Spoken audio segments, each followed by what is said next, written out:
Hello everyone, welcome back to my channel. I'm none of your business, otherwise known as Bizcoon, and today I have another discussion video to share with you. It's actually a topic that I wanted to talk about for a little bit, but never really got around to it because I didn't think I could add on to it that hasn't already been said. At least until some new developments arose in the wake of the situation. I'm, of course, talking about the murder of King of the Hill voice actor Jonathan Joss, who was known for voicing John Redcorn, a Native American known for his 14-year affair with Nancy Gribble, wife of Dale Gribble, father of Joseph Gribble.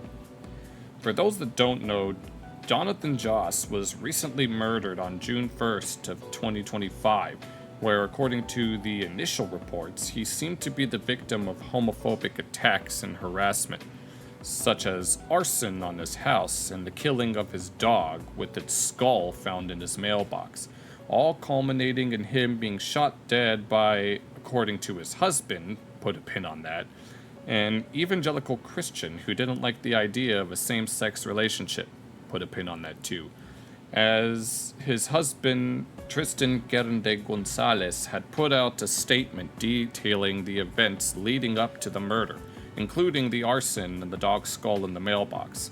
This, of course, was immediately picked up by all sorts of news media outlets, as well as some cartoon commentary creators on YouTube showing solidarity with Joss and his husband, who would understandably be very shocked and heartbroken by this chain of events. As someone who is gay myself, I obviously would have at least some stakes in this event, especially since it's at the beginning of Pride Month that this happened, with people saying that events like this are the reason why we need Pride Month. But what if I told you that this whole story has a whole lot of holes in it? Not too long ago, I woke up one day and picked up my phone to watch the first Nuxanor upload of the day, since I unironically use him as one of my sources of world news, even though he says I shouldn't. And in that video, he reacted to a Matt Walsh video detailing how, quote, the Jonathan Joss story was falling apart and how it related to the radicalization of the LGBT community, which, as someone who is gay, I obviously have a lot to say about this. First, a disclaimer. I don't really like Matt Walsh all that much, and really any commentator on either side of the political spectrum. As a matter of fact, I don't believe in the political spectrum. If you ask me what I identify as, I'll simply say I identify as myself. I am none of your business, which is why I'd rather react to react to these people, as he's relatively center compared to others, but that's besides the point. Within the video in question, there were a lot of details about the murder case that seemed to conflict not only with the initial reports, but also with the statement that was released by his husband. Remember when I told you to put a pin on his husband? Well, this is his husband, who isn't even a biological male, which is odd to me as a gay guy, since I'd much rather have a biological male who identifies as male rather than a biological female who identifies as male. Unless, of course, Jonathan was secretly bi, but I don't want to put words in his mouth. And I'd imagine it'd be pretty hard to produce a masculine figure with surgery, and it'd probably be hard to get the necessary vocal surgery to sound more masculine as well, but to each their own, I guess. Another thing that makes this odd is that homosexuality, by its very definition, means same-sex attraction. One of the things that the acronym, as I like to call it, tends to point out is the idea that sex, or rather biological sex, is different from gender, which they view as a social construct, even though in my eyes they're one and the same. So the fact that Joss was married to someone whose biological sex was female but identified as male seems inconsistent with the very definition of homosexuality, which implies attraction between two people of the same sex, as opposed to gender, which they consider to be different from sex. So there's that. Also, Gonzalez is in their 20s, whilst Joss was in his 50s. Make of that what you will. He's just like John Redcorn for real for real. But going back to the video that I watched, according to one of the reports mentioned within it, Joss's house was heated with propane, and that it was possible that it could have accidentally caught on fire, leading to his house burning down. The irony is real with this one. Within the same report, his neighbors noticed that he seemed to be pacing up and down the street with a pitchfork and screaming. According to testimonies by his neighbors, this was a common occurrence where he would scream while carrying weapons, which the neighbors were uncomfortable with. And it was in one of these funks that one of the neighbors he had been beefing with for years seemed to have had enough. One of the features of this beef was that they would not necessarily shoot at each other, but their own properties at all hours of the night. The city that they lived in said that Joss's house was slated for demolition before the fires broke out in January 23rd of 2015 and resulted in the destruction of the house and death of his dog. And according to the city records, the property didn't belong to him, where there are reports of theft and mental health issues as well. It was also revealed that they agreed to have the house be demolished, with which the services were caught off around October of 2024, 3 months before the fire. Makes you wonder if they were trying to commit insurance fraud to keep the house.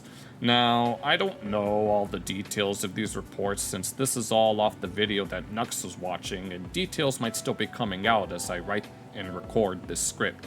So don't take my word for it if you wish to do your own research. There was also a social media post by another neighbor who mentioned that Joss would start a lot of gunfights, that the source of the fire was a meth lab, which probably explains his behavior if he was on drugs this whole time, played the victim card when the cops would show up, threw bricks through their window, and knocked down mailboxes.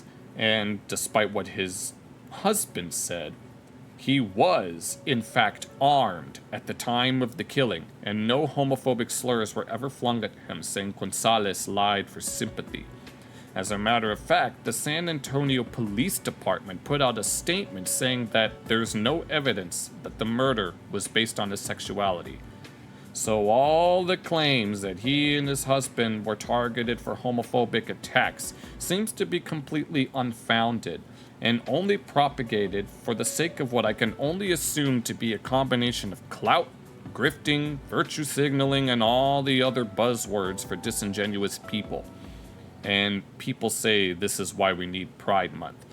Hot take, I don't really care about Pride Month despite being gay, mostly because pride is a deadly sin, but that's a whole other discussion I really don't want to get into right now. But you guys are telling me that these are the type of people that you want representing the acronym, a violent drug addict and a lying grifter? Granted, I don't know a lot about the circumstances of either of these two lives before all this happened, but I do know that not only was the house slated for demolition around October, with it suspiciously burning down in the following January, be it a propane accident, a meth lab, or arson, but the neighbors reported him being very protective of his property, which is why he would pace himself with weapons and threaten others and vandalize their houses. I mean, maybe he was dealt a bad hand in life, which led him down the path to drug abuse and violence, but that's not much of an excuse to threaten the lives and property of others, which is probably what led to the actual killer to do the deed in the first place, i.e., most likely in self-defense rather than homophobia. Another thing I know is that these two, Joss and Gonzalez, only got married on the Valentine's Day of this year, which was after the fire that was supposed to have happened in January, that was done in opposition to their marriage that was never even a thing yet. With all the information I presented before you guys, you can understand why I, as a gay guy, had to speak out against the lies and misinformation that was being spread by the masses. Knowing the current political climate, I understand why the acronym would want a rallying cry in order to protect themselves and their loved ones. But when that rallying cry is based on what is essentially a lie, it just makes the whole community look like a bunch of manipulative frauds that inadvertently leads to actual homophobia. These people are not helping the cause, and Gonzalez here is certainly not helping anybody by manipulating the narrative to suit his benefits by taking advantage of Joss's mental state and later his death for clout. And people wonder why he wasn't invited to the King of the Hill revival meeting, as the creators, Mike Judge and Greg Daniels, likely knew that he wasn't in a sound state of mind and probably wanted to, at the very least, protect the people who were at the meeting and didn't want to make a scene. So to all those watching this video, especially those within the cartoon commentary spheres such as Squirrel Tactics, Johnny Two Cellos, Blooms, Kitty Monk, especially Kitty Monk, if you guys truly care about the acronym, you would spread this video to as many people as you can, so that they can at the very least do their own research, look for the facts, and think for themselves. You're not helping the community by perpetuating the lies and propaganda whose sole purpose is to grift to one side and demonize the other. All it does is demonize the community itself and creates real homophobia. And that ultimately is why I decided to make this video, albeit 2 weeks too late, depending on when it's uploaded. But anyway, that's going to be it for this discussion.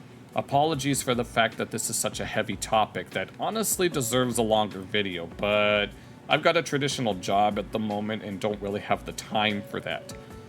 But what I will not apologize for is saying what I believe is right, even in the face of adversity, as I'm pretty sure there will be plenty of people who will cancel me for basically speaking the truth about this whole situation, but that's the price you pay for seeking such truths.